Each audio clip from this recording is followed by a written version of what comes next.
अस्सलाम वालेकुम guys. Today our topic of discussion is duties and authorities of company directors. तो सबसे पहले पढ़ेंगे कि डायरेक्टर्स होते क्या हैं। The directors are effective the agents of the company appointed by the share holders to manage the company's affairs और day to day work. The basic rule is that the directors act together as a board. तो यहाँ पे ये हमें बता रहा है कि जो डायरेक्टर्स होते हैं ना, ये एजेंट्स होते हैं जो कि शेयर होल्डर्स जो हैं वो हायर करते हैं किसी भी कंपनी को चलाने के लिए, उसके डे टू डे अफेयर्स के लिए, उसके डे टू डे वर्क के लिए। तो ये जो कोई भी कंपनी है ना, वो कोई एक बंदा नहीं बनाता, वो काफ़ी शेयर होल्डर्स मिलके बनाते हैं जिनके शेयर्स होते हैं कंपनी में।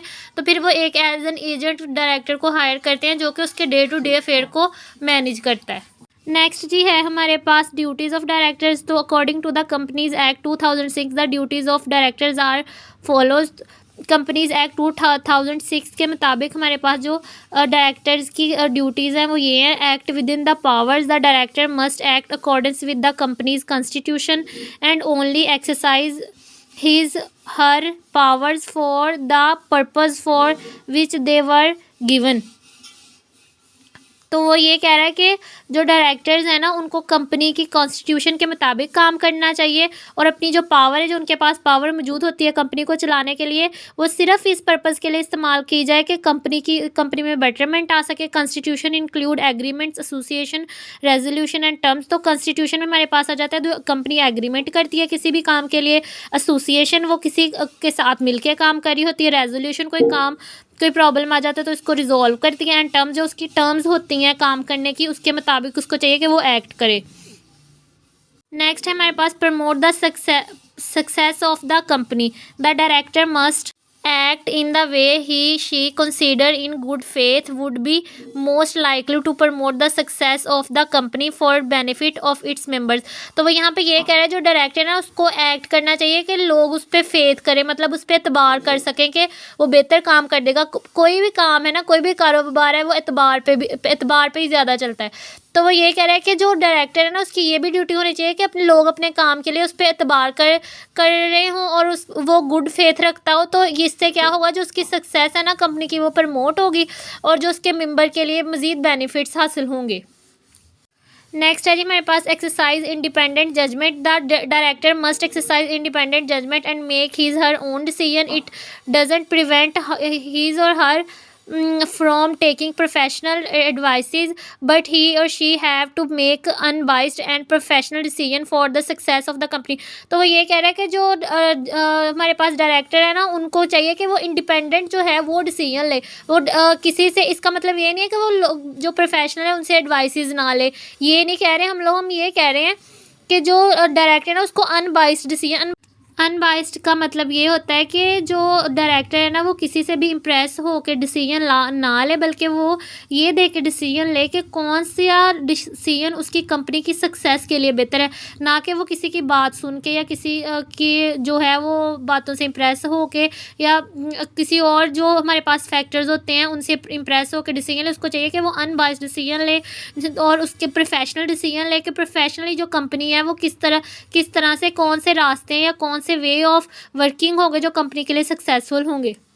तो नेक्स्ट हमारे पास exercise reasonable care skill and diligence. तो the director must exercise the same care skills and diligent person with the general knowledge and skills that may reasonably by expecting of the person as you in relation to the company. तो वो ये कह रहा है कि जो director होना चाहिए ना, उसमें जो है उसको पता होना चाहिए, एक डेलीगेंट पर्सन होना चाहिए और उसमें कुछ स्किल और केयर होनी चाहिए अपनी कंपनी को चलाने के लिए। उसके पास जनरल नॉलेज होनी चाहिए कि वो कंपनी को बेहतर तरीके से कैसे रन कर सकता है, और अगर वो दूसरे जो कंपनियों के साथ उसके रिलेशंस है ना, उसको वो भी हैंडल करने आने चाहिए। नेक्स्ट है जी avoid conflict and interest. The director must avoid a situation in which he or she have or could have an interest that conflict or may conflict with interest of company. The duty include may any property information or opportunities the director have to avoid the conflict which is harmful for company's status। तो यहाँ पे वो ये कह रहा है कि जो डायरेक्टर है ना, उसको चाहिए कि वो जो conflict अगर उसको पता चल रहा है कि कोई ऐसी सिचुएशन बन जाएगी जिससे जो होगा वो conflict अराइव होगा कंपनी में, कंपनी के अफेयर्स में, या जो दूसरे कंपनी के साथ, दूसरों के साथ, जो दूसरी कंपनीज के साथ जो रिलेशन है उनमें कोई कॉन्फ्लिक्ट अराइज हो जाएगा, तो वो उसको चाहिए कि वो सिचुएशन को वो अवॉइड करे तो उनको चाहिए कि जो ऐसी सिचुएशन है जिससे कन्फ्लिक्ट अराइज हो सकता है कंपनी में या कंपनी के मेंबर्स में आपस में, तो वो ऐसी सिचुएशन को अवॉइड करें, क्योंकि एट द एंड जो कन्फ्लिक्ट का रिजल्ट है ना वो यही आता है कि जो कंपनी की परफॉर्मेंस है या कंपनी का स्टेटस है वो उससे ना हार्म होता है। तो इसलिए डायरेक्टर को चाहिए कि ऐसी सिचुएशंस को अवॉइड करें जिससे कन्फ्लिक्ट अराइज हो।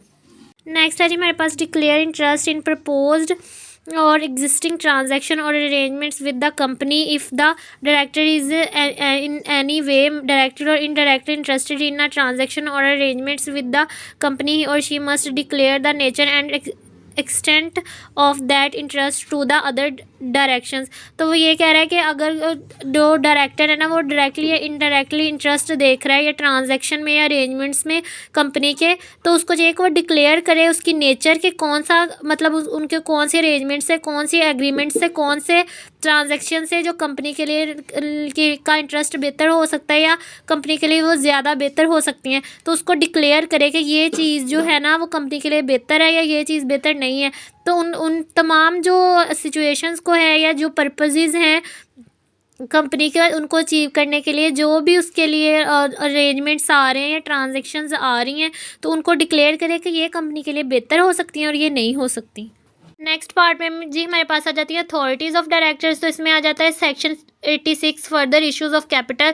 The decision to increase the capital of a company by issue of further shares lies with the directors of company. तो वो ये कह रहा है कि जो सेक्शन हमारे पास ये कानून के सेक्शन होते हैं, तो इसके मुताबिक उन्होंने कहा है कि 86 में सेक्शन 86 के मुताबिक जो फर्दर इशू है ना वो कैपिटल क्या होता है, सरमाया। किसी भी कंपनी को चलाने के लिए जो पैसे लिए जाते हैं उसमें इन्वेस्टमेंट की जाती है उसको हम कैपिटल कहते हैं। तो वो ये कह रहा है कि अगर कैपिटल को इंक्रीज करने के लिए ना की ज़रूरत पड़ रही है तो डायरेक्टर उसका जो है ना वो डायरेक्ट डिसीजन ले सकता है। नेक्स्ट हमारे पास आ जाता है section 159 calling of extra ordinary general meeting. The extra ordinary meeting may be call by the directors for the consideration of any matter requires. तो यहाँ पे वो यही बता रहा है कि कोई भी मैटर अगर ऑकर होता है कंपनी में और उसके लिए उसको कंसीडर करना पड़ रहा है तो जो है डायरेक्टर ना वो डायरेक्टली कॉल कर सकता है जो शेयर होल्डर्स हैं उनको मीटिंग के लिए, ताकि उस मामले को डिस्कस किया जा सके। आगे है section 160 presiding general meeting. The chairman of the board of directors preside as a chairman at every general meeting. तो जो हमारे पास वो डायरेक्टर है ना वो एज एन बोर्ड हर जनरल मीटिंग में वो एज एन बोर्ड या जो कह सकते हैं हम चेयरमैन ऑफ बोर्ड काम करता है। द नेक्स्ट हमारे पास है जी section 174 first director. The first directors have the right to hold office until the election of the directors in the first annual general meeting. तो वो ये कह रहा है कि फर्स्ट एनुअल जनरल मीटिंग में जब तक के इलेक्शंस नहीं हो जाते और नए डायरेक्टर के लिए वोट नहीं आ जा सकते, जो पहला डायरेक्टर है फर्स्ट डायरेक्टर से यहाँ से मुराद ये है कि जो पहले डायरेक्टर एज एन काम कर रहा है कंपनी में वो जो है उसको पूरा राइट है कि वो ऑफिस के मामलात को होल्ड कर सकता है जब तक के इलेक्शन नहीं हो जाते नेक्स्ट डायरेक्टर के लिए। Section 195 remuneration of the direction. The directors in general meeting determine the remuneration of a director for performing extra services. तो वो ये कह रहा है कि जो डायरेक्टर है ना वो इस सेक्शन के मुताबिक जो है वो परफॉर्म कर सकता है सर्विसेज रिम्यूनरेशन के लिए। और नेक्स्ट हमारे पास है section 195 loans to directors. The directors have the right to obtain loans for companies requirement. अगर कंपनी की रिक्वायरमेंट में है या और मज़ीद लोन की ज़रूरत पड़ रही है तो डायरेक्टर जो है ना वो डायरेक्टली कंपनी के लिए लोन ले सकते हैं।